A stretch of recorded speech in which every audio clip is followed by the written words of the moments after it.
Olá, está no ar mais uma edição do Jornada, programa produzido por toda a Justiça do Trabalho. Todas as semanas fazemos uma viagem pelo Brasil, mostrando projetos e iniciativas que beneficiam toda a sociedade. No programa de hoje, uma reportagem especial sobre os feriados oficiais no país. Quais são os direitos dos empregados que não folgam nessas datas? Relatório Justiça em Números mostra que a Justiça do Trabalho é a que mais concilia.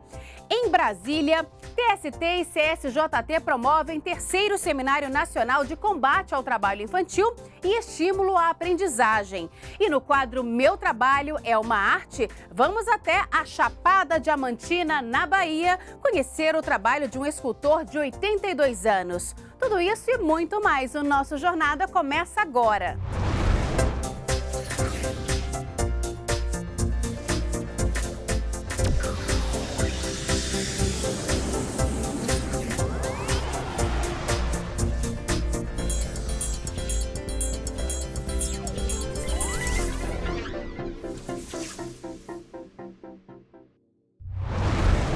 Todo trabalhador gosta de uma folguinha e os feriados são uma ótima oportunidade para descansar, se divertir ou até viajar.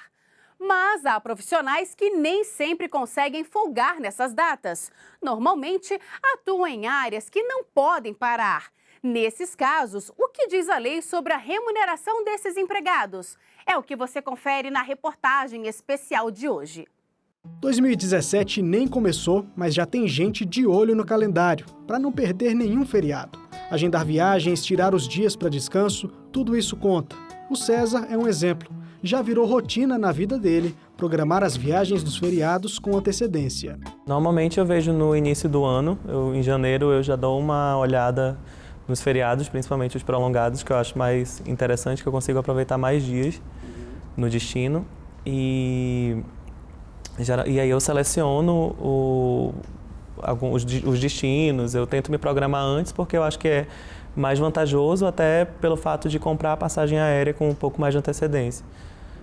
Geralmente eu consigo encontrar promoções melhores, a preços melhores. Para César, uma vantagem é que na empresa onde ele presta serviço é possível compensar as horas não trabalhadas. Assim ele pode emendar alguns dias durante as folgas. Já está tudo tão bem planejado que nos próximos dias sem expediente, finados e proclamação da República, já tem viagem marcada. Quando o feriado ele não é prolongado, ele é no meio assim, da semana, eu tento pegar um destino um pouco mais próximo e fazer uma viagem, pegar um lugar que eu posso fazer uma viagem de carro. Por exemplo, estou programando ir para Goiânia agora. Já no feriado do final do ano, eu vou viajar no Natal, eu vou passar com a minha família em Manaus. E eu já vou tirar as minhas férias logo em seguida, logo depois do Ano Novo. Então eu vou tirar 15 dias de férias e aí eu pretendo viajar, passar 15 dias viajando pela Europa. O Brasil possui 8 feriados nacionais: Confraternização Universal, Tiradentes, Dia do Trabalho, Independência do Brasil, Dia de Nossa Senhora Aparecida, Finados, Proclamação da República e Natal. Já a terça-feira de Carnaval, por mais que muita gente ache o contrário, não é feriado. Mas nem todo mundo pensa assim como o César e prefere vir aqui para o aeroporto embarcar para uma viagem ou botar o pé na estrada durante os dias de feriado. A realidade é que muita gente bate cartão e trabalha durante esses dias de feriado, o que no fim das contas pode ser vantajoso. É que por lei quem trabalha em feriados ganha mais. Isso está bem claro na súmula 146 do Tribunal Superior do Trabalho. O empregado que cumpre expediente aos domingos e feriados tem o direito de receber o dia em dobro. Já o artigo 59 da Consolidação das Leis do Trabalho, a CLT, diz também que o empregado não pode exercer 2 horas extras trabalhadas nos feriados. E elas devem ser pelo menos 20% superiores à hora extra trabalhada em dia normal. A legislação do trabalho fala que naquele dia ele não está obrigado a conceder sua mão de obra. No entanto, se ele trabalhar, aquele dia trabalhado é devido pagamento em dobro. No entanto, temos também outra exceção. Pode ser que aquela empresa, aquele sindicato que a represente, tenha convenção coletiva. Neste caso, se o trabalhador trabalha no feriado, ele vai compensar com outro dia. E, neste caso, não é devido pagamento dobrado. Além dos 8 feriados nacionais, também são considerados dias de descanso os feriados estaduais, conhecidos como datas magnas, e os municipais, que não podem ultrapassar 4 dias do ano. Os mais comuns são feriado de Corpus Christi, dia do padroeiro da cidade e aniversário do município. Esse advogado trabalhista explica que, nesses casos, dependendo da legislação local, a regra é a mesma dos feriados nacionais. Acrescentando ainda que, caso ele preste hora extra no feriado, essa hora extra, ao invés de ser remunerada com 50%, como você remunera em dobro, a hora extra no feriado é com remuneração de 100%, o adicional de hora extra. Bem melhor para o funcionário. Sim, melhor para o trabalhador. Chegou a hora de fazer um giro pelo Brasil para acompanhar algumas decisões de destaque. Uma ex-vendedora das Casas Bahia vai ser indenizada em R$10 mil por dano moral após ter sofrido uma série de constrangimentos no trabalho. Segundo a empregada, ela era ameaçada constantemente de dispensa caso não cumprisse as metas estabelecidas. Ela também era colocada numa lista dos piores vendedores da loja. Cabe recurso da decisão. Uma empresa de atacado terá de indenizar em R$5 mil por dano moral um trabalhador agredido física e verbalmente após desobedecer a orientação de escolher apenas um tipo de carne oferecido no restaurante da empresa. Para o TRT da Paraíba, o cumprimento das orientações deve ser cobrado de maneira razoável e legal pelo empregador, o que não ocorreu no caso. Um trabalhador que perdeu parte do dedo mínimo da mão esquerda quando fazia o corte de chapas de ferro em uma guilhotina vai ser indenizado por dano moral e estético no valor de R$30 mil, além de receber pensão em cota única de R$22 mil. Para o TRT do Rio Grande do Sul, a empresa teve responsabilidade no acidente, já que a máquina apresentava problema técnico e não estava adaptada às normas vigentes. Daqui a pouco, vamos saber mais sobre o desempenho da Justiça do Trabalho em 2015.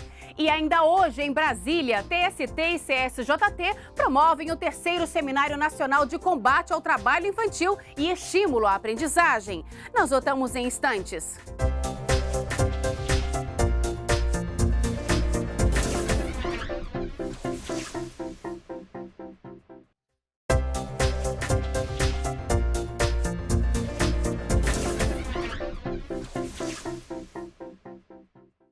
Vamos conhecer as iniciativas da Justiça do Trabalho para melhorar os serviços oferecidos no JT em Ação. Os integrantes do programa Trabalho Seguro se reuniram no Tribunal Superior do Trabalho, em Brasília, para avaliar ações de prevenção de transtornos mentais relacionados ao trabalho. Em dezembro, um simpósio com o tema será realizado em Brasília, com a participação de especialistas.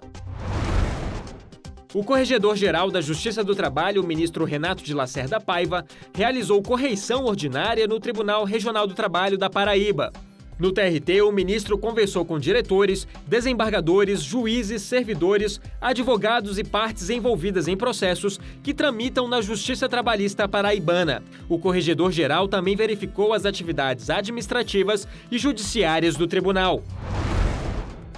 A Biblioteca do TRT de Minas Gerais promoveu um evento para incentivar a leitura com a participação de 100 crianças de 4 e 5 anos, alunos da Escola Municipal Jandir Clemente Rocha, em Ribeirão das Neves. A iniciativa é um desdobramento do projeto Solidariedade Literária, com o objetivo de incentivar a leitura e estimular a doação de livros de literatura. Até agora, já foram doados 251 livros infantis. O ramo do judiciário com maior número de processos eletrônicos e também o que mais conciliou em 2015. A Justiça do Trabalho foi destaque no relatório Justiça em Números, do Conselho Nacional de Justiça. O documento traz um verdadeiro raio-x do Poder Judiciário, permitindo a identificação de avanços ou de aspectos que precisam ser aperfeiçoados. Graças à integração do sistema judiciário brasileiro e ao aprimoramento da troca de informações, a grande maioria dos tribunais de todos os ramos da justiça envia dados de processos, gastos, conciliações, dentre outros números, ao Conselho Nacional de Justiça, o CNJ. A partir desses levantamentos, são feitas análises, gráficos e todo um trabalho para que o relatório Justiça em Números seja produzido. De uma forma geral, a Justiça brasileira teve um rendimento superior ao ano de 2014. Em 2015, o número de casos resolvidos foi mantido, com mais de 28 milhões de processos finalizados, elevando o índice de atendimento à demanda a 104,4%, ou seja, 4% a mais do que os processos recebidos. Foi o melhor desempenho já registrado. Este índice é utilizado para verificar se o judiciário está sendo capaz de solucionar o mesmo quantitativo de processos novos. Com isso, no ano de 2015, restaram 74 milhões de processos a serem resolvidos. Os dados trazem algum estímulo e ânimo na medida em que revelam um atendimento à demanda superior a 100%, ou seja, nós fomos capazes, o judiciário brasileiro foi capaz esse ano de julgar 4% a mais do que o número de processos recebidos. Todavia, ainda há desafios. O estoque a ser vencido é um estoque de mais de 74 milhões de processos e preocupa bastante os processos em execução. A taxa de processos em execução não resolvidos gira em torno de 72%. E esse desafio precisa ser enfrentado com bastante urgência. Em tempos de crise econômica, é importante ressaltar a produtividade e a redução de gastos pelos tribunais. O relatório mostrou que existem mais de 5 mil cargos vagos no Poder Judiciário, cerca de 22% das vagas criadas por lei, e que apesar dos mais de 246 mil servidores, ainda estão vagos mais de 55 mil postos. Mesmo com um déficit de pessoal, houve um maior rendimento da Justiça. Além disso, outros custos foram reduzidos, como, por exemplo, na área de informática, em cerca de 30%. Então, se podemos dizer que há avanços, há uma melhora na performance do Poder Judiciário como um todo, a despeito dos desafios, com um índice de vacância na casa dos 20%, imaginem o quanto poderíamos ser mais eficazes, mais céleres e prestar melhor a jurisdição se lográssemos preencher essas lacunas. Dos mais de 27 milhões de novos processos recebidos em 2015, mais de 55% deles foram por meio eletrônico. A Justiça do Trabalho se destacou, já que cerca de 77% dos casos apresentados nas varas trabalhistas e nos tribunais regionais do trabalho também foram por meio eletrônico. Atualmente, tramitam pelo meio virtual cerca de 7 milhões e meio de processos na Justiça Trabalhista. Os tribunais do trabalho se destacaram também quando a questão é a conciliação. Mais de 25% dos processos foram resolvidos por meio de acordos. O Regional de Alagoas teve o melhor desempenho, com mais de 38% dos casos solucionados por meio da conciliação, sendo que 46% foram resolvidos na fase de conhecimento e 24% na fase de execução. A solução por conciliação, inclusive mediante mecanismos de mediação, tem sido bastante bem sucedida em outros ramos também. Nós temos segmento da Justiça Estadual com quase 11% de conciliação. Isso demonstra que muitas vezes as partes se ressentem da falta de um canal que promova o entendimento, o diálogo. O número de ações ajuizadas no Brasil é extraordinário para qualquer país do mundo.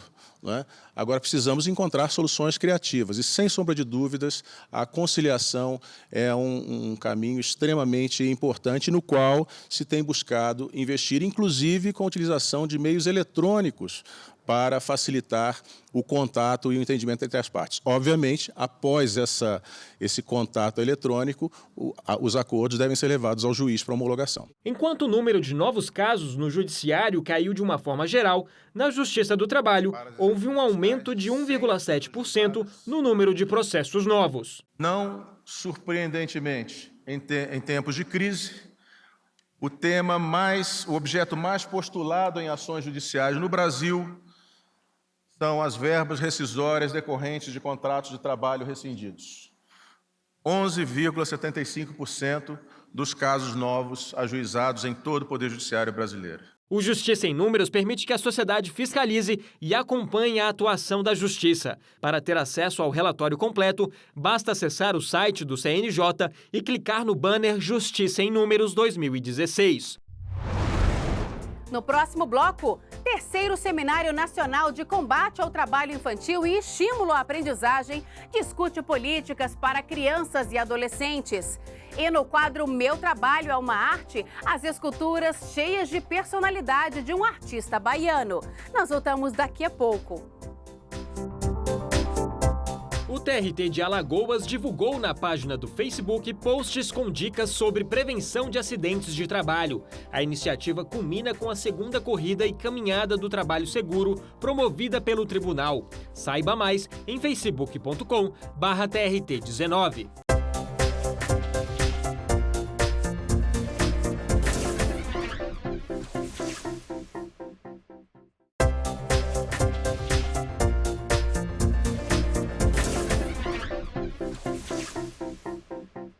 O CSJT e o TST promoveram em Brasília o terceiro Seminário Nacional de Combate ao Trabalho Infantil e Estímulo à Aprendizagem. O evento discutiu alternativas para crianças e adolescentes que são exploradas ou que trabalham de forma ilegal. Os depoimentos dados por esses jovens que compartilharam suas histórias de vida durante o terceiro Seminário Nacional de Combate ao Trabalho Infantil e de Estímulo à Aprendizagem lembram que a luta tem que ser diária e não pode parar.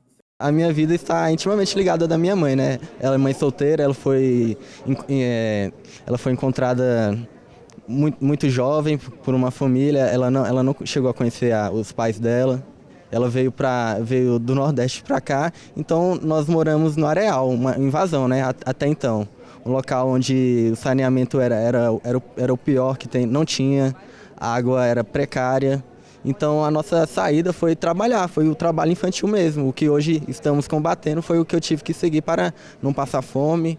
Estudante de Direito, Cláudio pretende seguir o mesmo caminho trilhado por Maria Zuila Lima Dutra. Hoje, a desembargadora da Justiça do Trabalho, que também trabalhou durante a infância, é coordenadora regional do Programa de Combate ao Trabalho Infantil nos estados do Pará e Amapá e gestora do projeto acadêmico Padrinho Cidadão, que busca oferecer alternativas para alunos de escolas públicas com idades entre 14 e 17 anos e estimular a aprendizagem.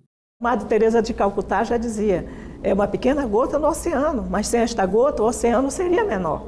Então nós estamos colocando a nossa pequena gota no oceano e o fazemos com muito amor, com muita dedicação, com muito comprometimento, porque sabemos que nós estamos defendendo a vida plena de crianças e adolescentes, né? Para evitar que suas infâncias sejam amputadas, como foi a minha.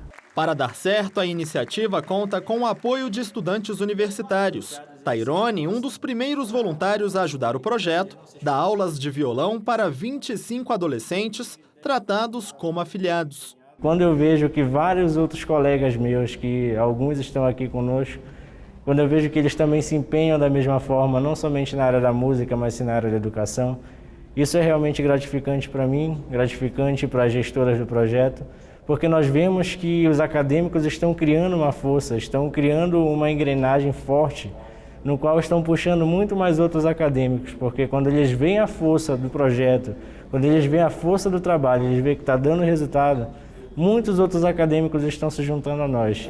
Juntos nessa ação solidária, em 6 meses eles já conseguiram resgatar cerca de 100 crianças e adolescentes. Todos foram retirados do trabalho infantil e encaminhados para a aprendizagem.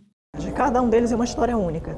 Temos, por exemplo, de um auxiliar de pedreiro que nós identificamos numa sala, numa área vermelha de Belém, né? Um menino de 14 anos, e que nós inserimos na aprendizagem e que está extremamente feliz. Tem um outro que o sonho dele era ser locutor de rádio. Também conseguimos através de um parceiro que é da área da comunicação e ele está trabalhando como locutor de rádio na condição de aprendiz legal. Mas o número de crianças e adolescentes que podem comemorar a chance de exercer uma atividade como aprendiz ainda é baixo. Em todo o Brasil, dos cerca de 3.300.000 crianças e adolescentes que trabalham, aproximadamente 80% têm entre 14 e 17 anos de idade, e desse total, somente 6,3% são aprendizes. Para o procurador do Ministério Público do Trabalho do Ceará, os dados analisados no evento realizado no Tribunal Superior do Trabalho reforçam a necessidade da oferta de mais oportunidades e da realização de mais ações que promovam a educação e a aprendizagem. Antônio de Oliveira Lima fez essa observação ao lembrar que também foi vítima do trabalho infantil. A gente não precisa ter que passar por essas experiências, né? A gente precisa criar oportunidade para todas as crianças e adolescentes terem um desenvolvimento integral, né, nesse importante momento da vida, para que a gente não tenha hoje, no futuro, que está tendo que contar histórias de superação, quando na verdade deveria ser um direito assegurado a todos. A garantia dos direitos assegurados na Constituição Federal foi o tema da conferência do ministro aposentado do Supremo Tribunal Federal, Carlos Aires Brito. Entre o mundo das normas e o mundo dos fatos há um abismo. O mundo das normas é geralmente bom, o mundo dos fatos não. Para estimular a reflexão, os convidados também debateram outros temas, como a caracterização, os limites e as possibilidades da aprendizagem e os desafios para a eficácia da lei do aprendiz. No painel sobre a educação e a aprendizagem como instrumentos de combate ao trabalho infantil na cidade e no campo, o ministro do Tribunal Superior do Trabalho, Lélio Bentes, falou da experiência do TST e da importância da conscientização das entidades estatais que ainda não aderiram aos programas de aprendizagem. Falta vontade política, porque os entraves legais já foram devidamente superados, o modelo desenvolvido pelo Tribunal Superior do Trabalho está plenamente compatibilizado com a própria resolução do Conselho Nacional de Justiça e do Conselho Nacional do Ministério Público sobre o tema.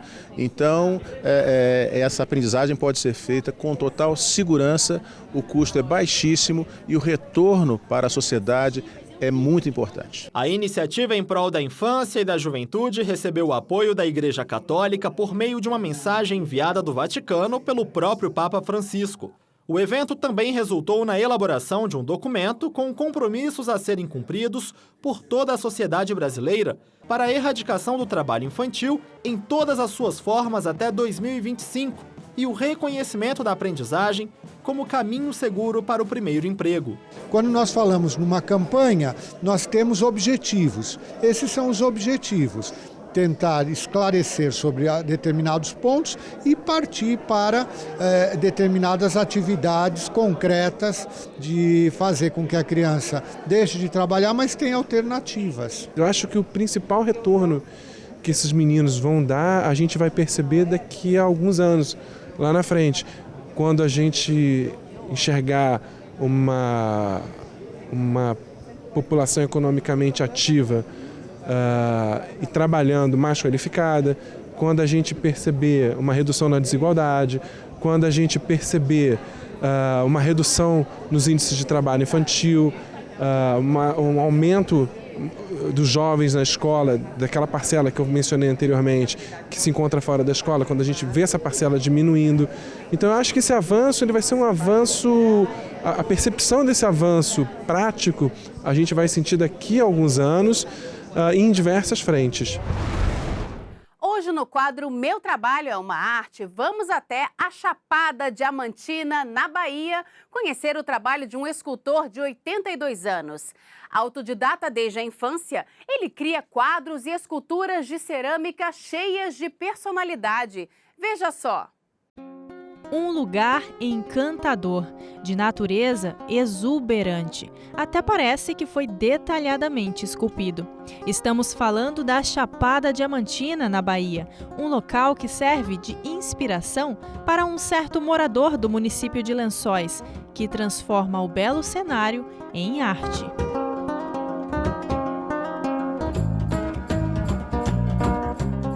Eu sou Giovaldo Chaves de Araújo, vulgo JC. Com 82 anos de idade e 60 de profissão, seu JC ainda tem muita energia e criatividade para produzir quadros e esculturas. As peças, que na maioria delas representam sua admiração pela natureza, são feitas com cerâmica, sementes, pedras, vidros e até CDs. Tudo o que a imaginação permitir. O gosto pela arte surgiu quando ele ainda era criança, lá em Senhor do Bonfim, no interior da Bahia, cidade em que nasceu e que possibilitou seu primeiro contato com o artesanato. Meus 14 anos que eu comecei. Tinha uma família vizinho, umas mulheres que faziam cerâmica para presépio. E eu ia para lá e ficava olhando e tal, e fazia uns coelhinhos, burrinhos, lavadeira, essas coisas assim. Depois eu mudei para Salvador, aí descobri a Escola de Belas Artes e fui fazer um curso livre. O curso livre você fazia, mas não tinha professor, não. Aí eu comecei, a trabalhar com madeira, depois com cerâmica. Há 30 anos morando em Lençóis, foi a tranquilidade, a beleza natural do lugar que conquistaram o coração do artista. Tem mais facilidade de arranjar madeira para trabalhar, o barro também, um lugar assim de floresta, muitos rios, povo bom. O processo de criação é trabalhoso, começando pela captação da argila, que fica a cerca de 20 quilômetros de distância do ateliê. Estrada de terra e uma pequena trilha pelo mato para chegar ao local de extração.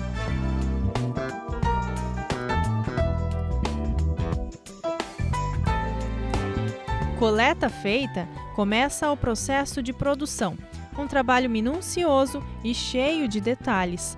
Tudo registrado com o celular para compartilhar nas redes sociais. Algumas peças demoram até 2 meses para serem concluídas. As peças vão para o forno a mais ou menos 1.200 graus. O processo chega a durar 7 horas. Além da natureza, o ser humano também é inspiração nas esculturas do seu JC. O resultado são peças cheias de personalidade, como a Madonna, as Trigêmeas e esta apelidada de Rostos. Os mais de 60 anos de profissão do seu JC como escultor e ceramista já renderam mais de 10 exposições e suas peças até já foram destaque em 2 novelas. Ele recebe pedidos de vários países, como Espanha, Estados Unidos e Austrália, e também de vários estados do Brasil, como São Paulo, Rio de Janeiro e Brasília. Aqui na Bahia, na Chapada Diamantina, alguns hotéis utilizam suas esculturas como peças decorativas, como este painel de cerâmica de mais de 6 metros, que foi feito 16 anos atrás. Este hotel de Lençóis exibe os trabalhos do seu JC por todo o prédio. Em Salvador, na capital baiana, 12 prédios têm obras do artista, como estes painéis de madeira feitos há 40 anos. Seu JC é só orgulho. Seu olhar para a vida é de quem fez história com as mãos, de quem sabe que deixa sua marca em cada peça que toca.